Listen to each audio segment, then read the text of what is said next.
Colonel David Carter, decorated and steady, stepped into the bustling airport, the sound of his polished shoes echoing on the hard tile floor. The usual commotion surrounded him, families dragging luggage, business travelers absorbed in their devices, children darting ahead of weary parents. But today for Colonel Carter, it wasn't just any routine. The weight on his chest wasn't from the medals on his uniform. It was from the casket waiting on the tarmac, draped in the American flag. Private first class. Jason Reynolds, just 21 years old, lost far too soon. Colonel Carter took a deep breath, his heart heavy. He wasn't just going through another checkpoint. He was carrying out a promise made to every soldier who never made it home. No one gets left behind. This wasn't about him. It was about a soldier who gave everything, and it was his duty to honor that. He approached the airline counter, presenting his military orders and ID. The woman behind the desk barely looked at him at first, her fingers moving mechanically across the keyboard, eyes fixed on the screen. But then a pause, a second too long.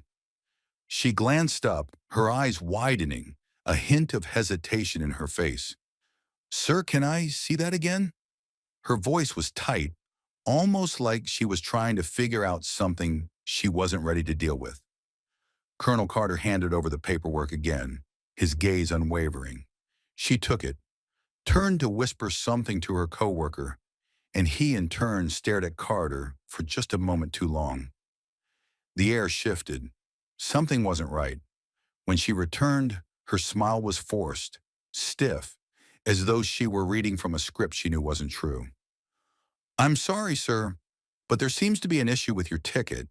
We can't allow you to board at this time."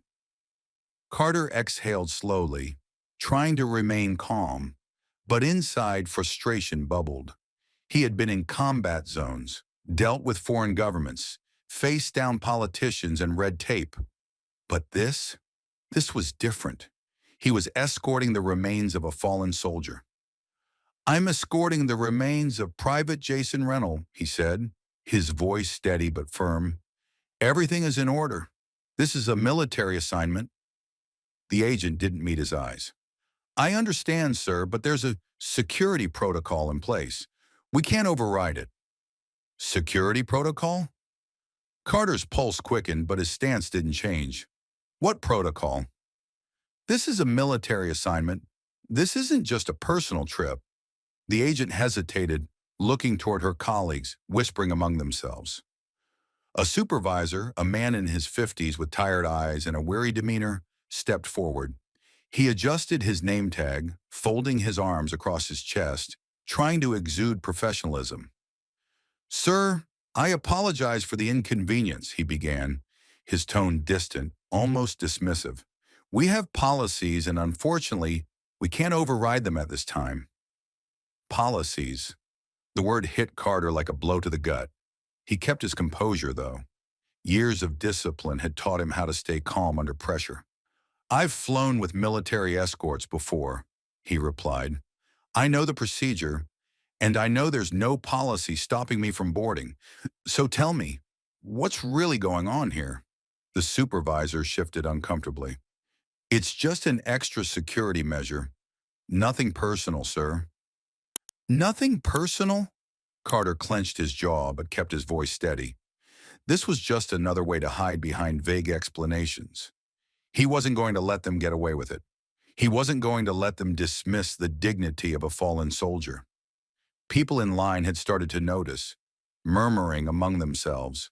Some exchanged looks. Some pulled out their phones. A woman in a red blazer leaned toward her husband, shaking her head in disbelief. A younger man in a hoodie began typing quickly on his phone, clearly recording the scene. The tension in the air was thick now. Carter stood tall, unflinching, staring straight ahead. He was not leaving, not until he got an answer. Then from behind him, a voice broke through the charged silence.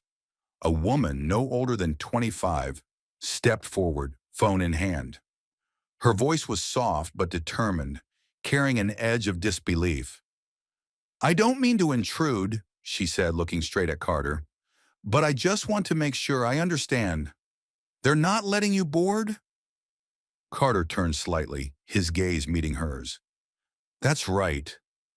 The woman blinked, processing his words. She didn't expect that answer. Then without hesitation, she turned her phone screen toward him. I'm live right now, she said, her voice steady. People need to see this. And just like that, everything changed.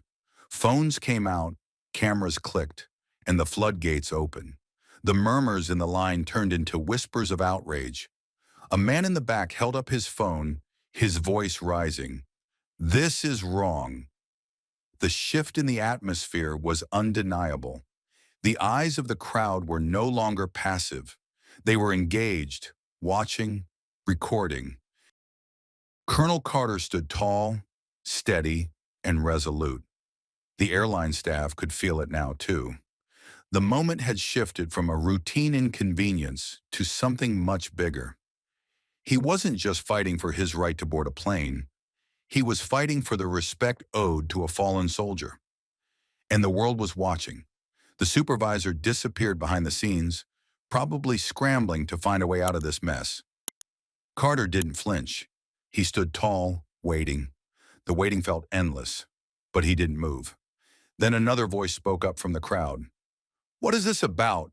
I've flown with military personnel hundreds of times, and never has security stopped someone from bringing our own home. It was the Marine, the older veteran in the USMC hat. His voice rang out with frustration. The supervisor came back, his shoulders slumped, the weight of the situation pressing on him. Carter didn't let up. What's going on? Tell me the truth. The supervisor sighed and rubbed his temples, his resolve faltering. Let me check something, he muttered, walking away. The agent behind the counter didn't meet anyone's eyes. The crowd grew more restless. People shifted, leaned forward, and began to speak up. A woman nearby turned to her husband, shaking her head. This isn't right, she whispered. Others joined in, murmuring their agreement, and the phones kept clicking, the air crackling with tension. Carter kept standing, silent, but every detail mattered. Every second was a moment closer to the truth. The supervisor hadn't returned yet, and the crowd wasn't backing down. This wasn't going to end quietly. And then the young woman spoke up again, her voice unwavering, stronger this time. I'm live right now. People need to see this. The moment had arrived. Everyone in that terminal knew what was happening. Everyone was watching, recording, and refusing to stay silent. It was clear now. This wasn't just about a soldier or a fallen comrade. This was about respect, dignity, and standing up when something wasn't right. Colonel David Carter stood there stunned, his eyes fixed on the scene unfolding before him. A simple act of respect, a man in uniform escorting the body of a fallen soldier, had somehow become an ordeal. The terminal was buzzing with the usual sounds of an airport, rolling suitcases, people chatting, announcements overhead. But in that moment, it felt different. The chaos around him faded, and it felt like the world was watching, waiting. Private First Class, Jason Reynolds, a 21-year-old soldier, had given his life in service to the country. Now his remains were to be escorted home, back to the family who would never see him again. Colonel Carter's job was simple. He was to ensure that the young soldier's body was returned with the dignity and respect he had earned. But it wasn't simple, not today. Carter stepped up to the counter, the weight of the situation heavier than the medals on his chest. He placed the military orders and his ID on the desk. The woman behind the counter barely glanced up, absorbed in her computer screen. She typed something quickly, her face scrunching in concentration. Then her eyes lifted, and Carter could see it. The hesitation, the moment of doubt, the uncertainty in her eyes. It was clear she wasn't sure how to handle this. I'm sorry, sir, she said after a brief pause. There seems to be an issue with your ticket. We can't allow you to board at this time. Her voice wavered, but there was something about it that made Carter's chest tighten. This wasn't about paperwork. This wasn't about anything he had done wrong. He was a military officer, escorting the remains of a fallen hero, and yet he was being denied entry. He took a breath. "I'm escorting a fallen soldier," he said, his voice steady. "Private Reynolds. His body is waiting on the tarmac." His words felt like they should have mattered more than they did. But the woman didn't meet his eyes. "There's a security protocol in place," she explained. "I'm sorry, sir. We can't override it." Carter clenched his jaw. He had faced much worse, dealt with greater challenges. But something about this, something about the way she said it, struck him. "Security protocol?" he asked, his voice low but firm. "What kind of security protocol?" Behind him, the line of people waiting for flights had started to grow quieter. Conversation stilled. People began to murmur, noticing what was happening. The people in line were watching now. Carter could feel their eyes on his back. He wasn't just a soldier in uniform now. He was a symbol of everything they were witnessing. A man in a Marine Corps hat spoke up, his voice gruff but full of conviction. "I've been through security 1,000 times, and I've never seen protocol stop a soldier from escorting one of our own."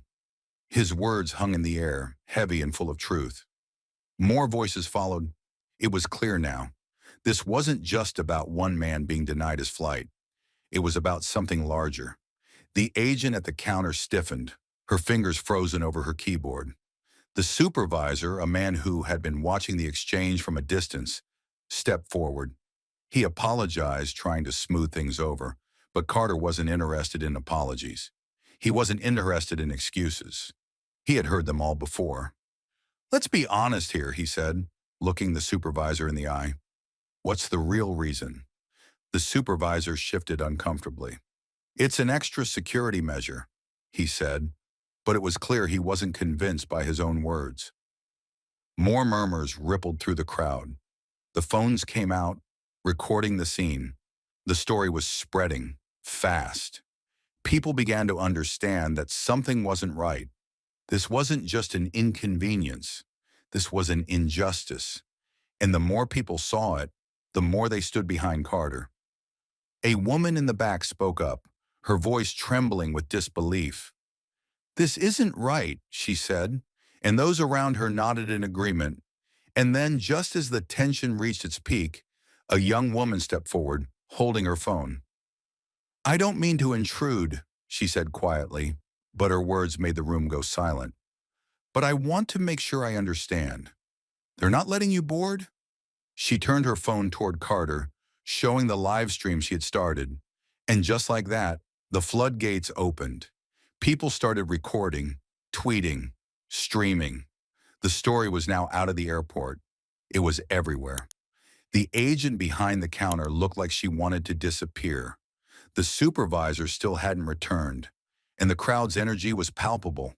Carter stood tall, his back straight. He wasn't going anywhere until this was resolved, but more importantly, he wasn't going to let this moment go unnoticed. Then the announcement came. Flight 237 to Phoenix had been delayed, but nobody in the terminal cared about the delay anymore. They were focused on something much bigger now, the disgrace unfolding before them. A tweet appeared. They just denied a black U.S. Army colonel his flight while escorting a fallen soldier's remains. "This is how we treat our heroes." And the world took notice. Another tweet came from a veteran advocacy group condemning the airline's actions and promising action. The supervisor finally returned, but this time he wasn't alone. A man in a sleek suit, someone with authority, walked up to the counter. "Colonel Carter," he said, his voice calm but firm, "the Pentagon has arranged for a private flight. You will be escorted to your transport now." It was clear that the situation had escalated. The military was stepping in, taking charge.